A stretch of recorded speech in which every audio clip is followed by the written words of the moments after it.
Welcome to The Explainer. Today, we're diving into one of the most dramatic, absolutely wild stories in modern business history, WeWork. It's a tale of incredible ambition, mind-boggling excess, and a collapse that really shook the startup world right to its core. Right. This is the big question, isn't it? The one at the heart of the whole WeWork saga.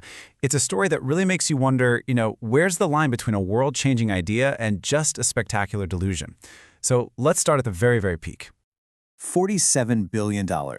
At its height, back in January 2019, that was the private valuation of WeWork.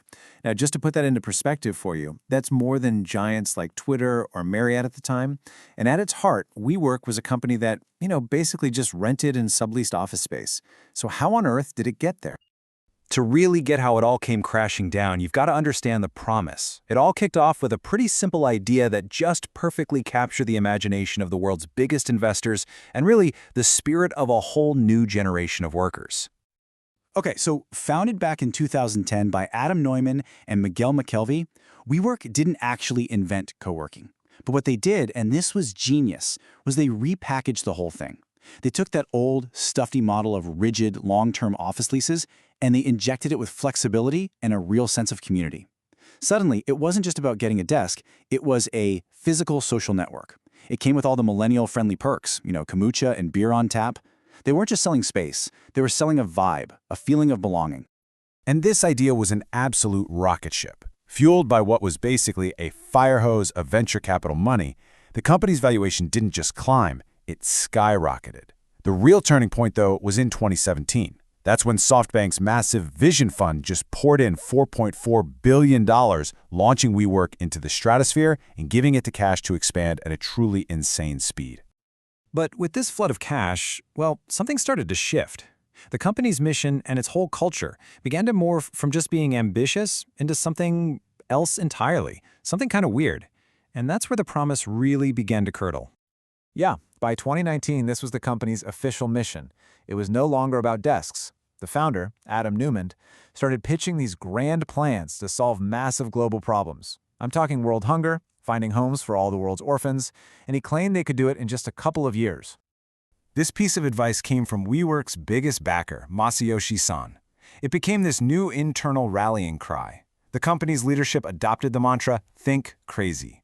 And with billions of dollars in the bank, boy did they take that advice to heart. So you've got this lofty world-saving vision on one hand, but on the other, the reality for employees was chaotic.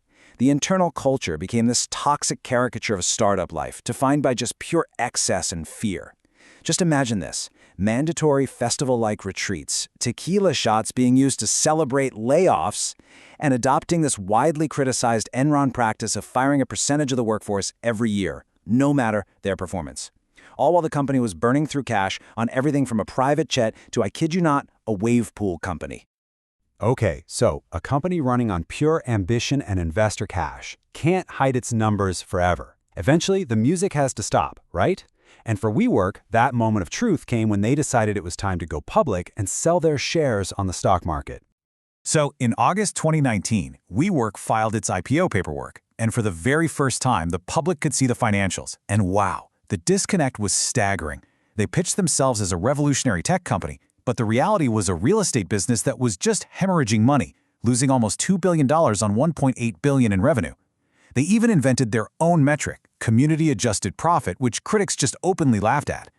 And the filing also exposed these almost comical conflicts of interest, like the founder charging his own company nearly $6 million for the rights to use the word "we." You just can't make this stuff up.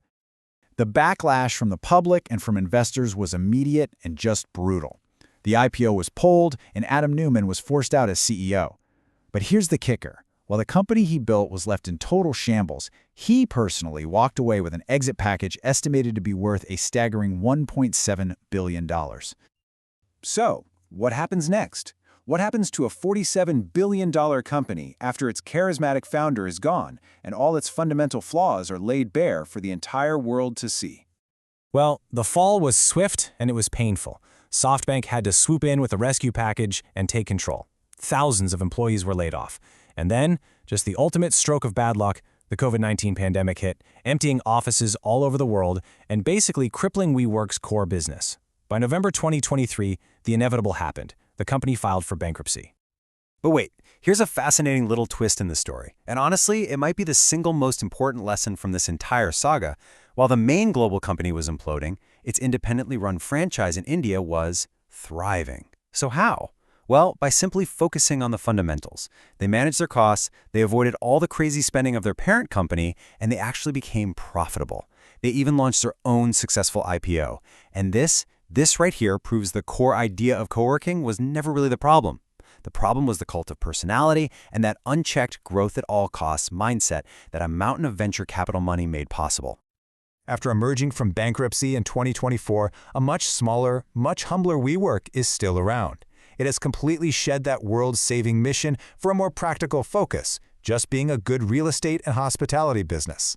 The craziness is gone, and it's been replaced by a focus on discipline and, actually making a profit.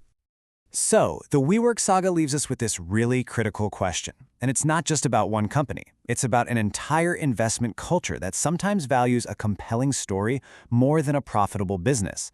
It's a massive cautionary tale about how easily vision can curdle into delusion, especially when there are billions of dollars on the line. So what do you think?